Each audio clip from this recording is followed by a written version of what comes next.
ईश्वर की इच्छा है कि मेरा भक्त बोले। भगवान चाहते हैं कि उनके भक्त उनके बारे में कुछ बोले, कुछ वर्णन करे।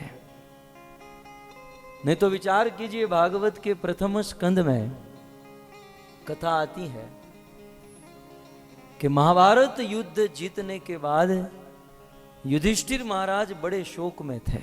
हमारे देश में, हमारे समाज में कोई नेता इलेक्शन जीतता है तो उत्सव मनाया जाता है, फेस्टिवल मनाया जाता है। दुनिया का सबसे बड़ा युद्ध युधिष्ठिर महाराज धर्मराज जीत चुके थे। जहां उत्सव मनाना चाहिए वहां युधिष्ठिर महाराज शोक मना रहे थे। और वास्तव में यही युधिष्ठिर महाराज के स्वभाव का परिचय था।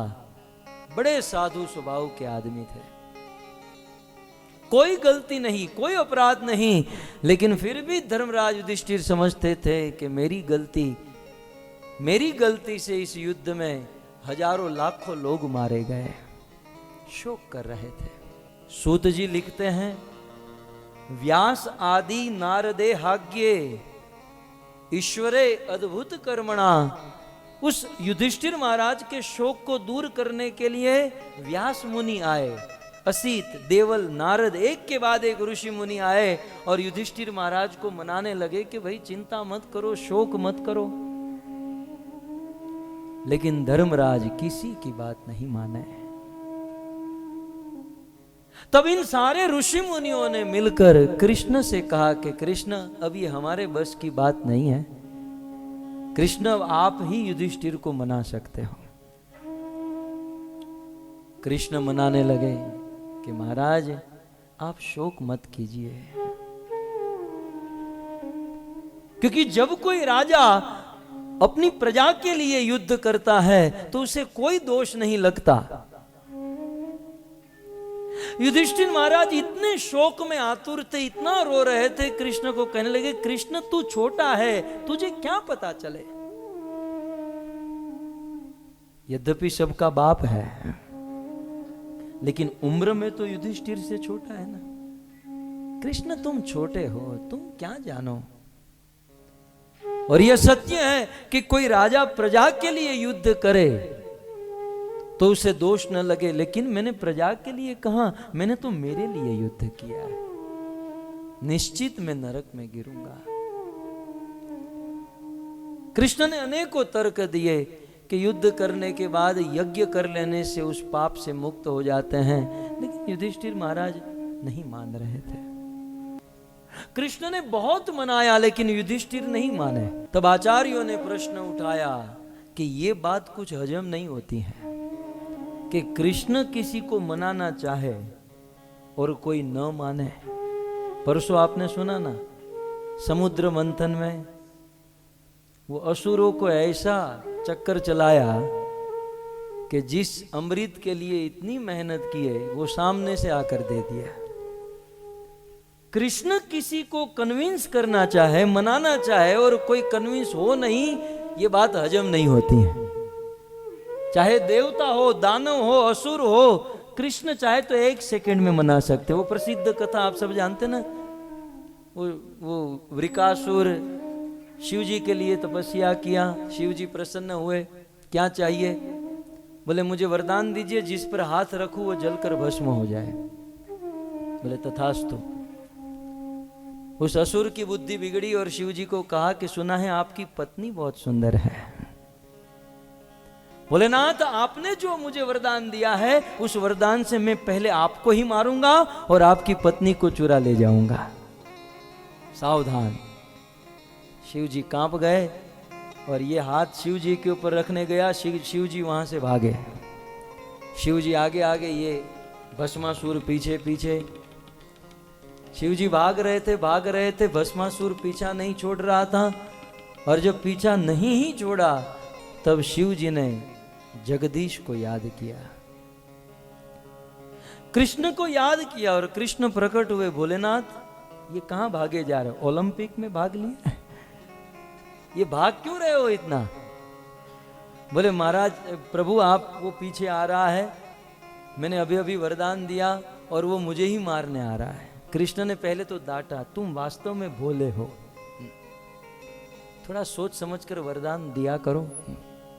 वो ब्रह्मा भी वरदान देने चलता है तो आगे पीछे देखे बिना वो हिरण्याकश्यप को न ऊपर मरे न नीचे मरे, न दिन को न रात को, न सुबह न शाम को, ये सब कुछ दे दिया और फिर मेरे पास आते हैं, कहते हैं उसको मारो। कैसे मारो? कोई बात नहीं भोलेनाथ, आप अपने कैलाश में निश्चिंत होकर जाओ, ये केस मैं संभाल लूंगा। शिव जी चले गए। ये भस्मासुर दौड़ कर आ रहा था, कृष्ण बाल ब्रह्मचारी का रूप लेकर खड़े रह गए। भस्मासुर जा रहा था, कृष्ण ने कहा ये भस्मा कहाँ जा रहे हो? बोले डिस्टर्ब मत करो, शिव जी को मारने जा रहा हूं। अच्छा शिव जी को मारोगे? कैसे मारोगे? बोले अभी अभी उसने वरदान दिया है, जिस पर हाथ रखूंगा वो जलकर भस्म हो जाएगा। बोले शिव ने वरदान दिया? बोले हाँ। कृष्ण जोर जोर से हंसने लगे। बोले क्यों हंस रहे हो? भस्मासुर न्यूज़पेपर पढ़ते हो कि नहीं? 1.5 रुपये का आता है, टीवी चैनल, न्यूज़पेपर पढ़ते हो कि नहीं? तुम जानते नहीं?